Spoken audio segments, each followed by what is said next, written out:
এটি অন্য ভিডিঅ' লৈ আপোনালোকৰ মাজলৈ আগবঢ়াইছোঁ। এয়া আজি কঁঠালৰ চব্জি বনাম। কঁঠালখিনি বইল কৰি ল'লোঁ। এয়া দেখিছে কঁঠাল বইল কৰা হৈ গৈছে। তাৰ পৰা মই এয়া আলু কেইটামান কাটি ল'লোঁ, পিঁয়াজ কাটি ল'লোঁ, নহৰু থেতালি ল'লোঁ। তাৰ পৰা এয়া মছলা অলপমান উলিয়াই ল'লোঁ। এতিয়া মই কেৰাহীখনত তেল দিছোঁ। এয়া আলুখিনি ফ্ৰাই কৰি ল'লোঁ।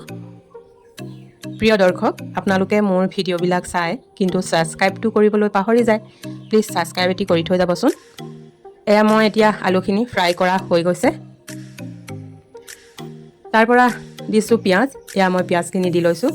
এয়া পিঁয়াজখিনি অলপমান সিজাৰ পাছত মই দিম নহৰু থেতালি থোৱা নহৰুখিনি এনেকৈ ঢালি দিম আৰু এয়াত দিয়া হৈ গৈছে নহৰুখিনি। অলপ ভাজি লৈছোঁ। তাৰ পৰা মছলাখিনি দিম। এয়া মছলা, ইয়াত আছে মিট মছলা, জিৰা, ধনিয়া আৰু লাল মিৰ্চি। এনেকৈ ইয়াত মই ভাজি লৈছোঁ। তাৰ পৰা অলপ হালধি দিম, তাৰ পৰা অলপ নিমখ দিম। এয়া এতিয়া হালধি দিয়া হৈ গৈছে।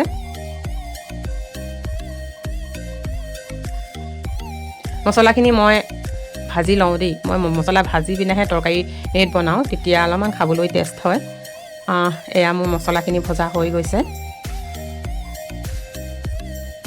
এতিয়া বইল কৰি থোৱা কঁঠালখিনি মই ইয়াত দি দিম। এয়া বইল কৰি থোৱা কঁঠালখিনি এতিয়া মই ইয়াত দি দিছোঁ কেৰাহীত। এতিয়া ধুনীয়াকৈ মই লৰাই দিম। অলপ নিমখ দিলোঁ, তাৰ পৰা আকৌ লৰাই দিম। এয়া কঁঠালৰ চব্জি হ'ব। ভিডিঅ'টি আপোনালোকে সম্পূৰ্ণকৈ চাব দেই।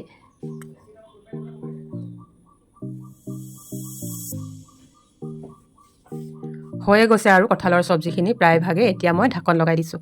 এয়া দেখিছে হৈ গৈছে আৰু কঁঠালৰ চব্জি।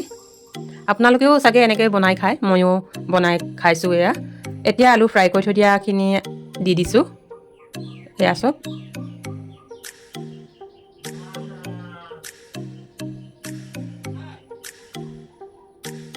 এতিয়া লৰাই মেলি হৈ গৈছে। অলপ গৰম পানী দিম। এয়া গৰম পানী দি দিছোঁ। তাৰ পৰা আকৌ লৰাই দিছোঁ। এয়া চাওকচোন কঁঠালৰ চব্জি।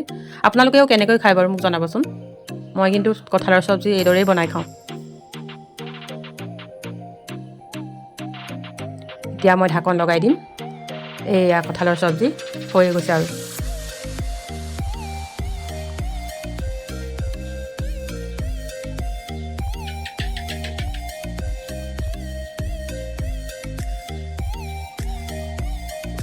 কঁঠালৰ চব্জি হৈয়ে গ'ল আৰু এয়া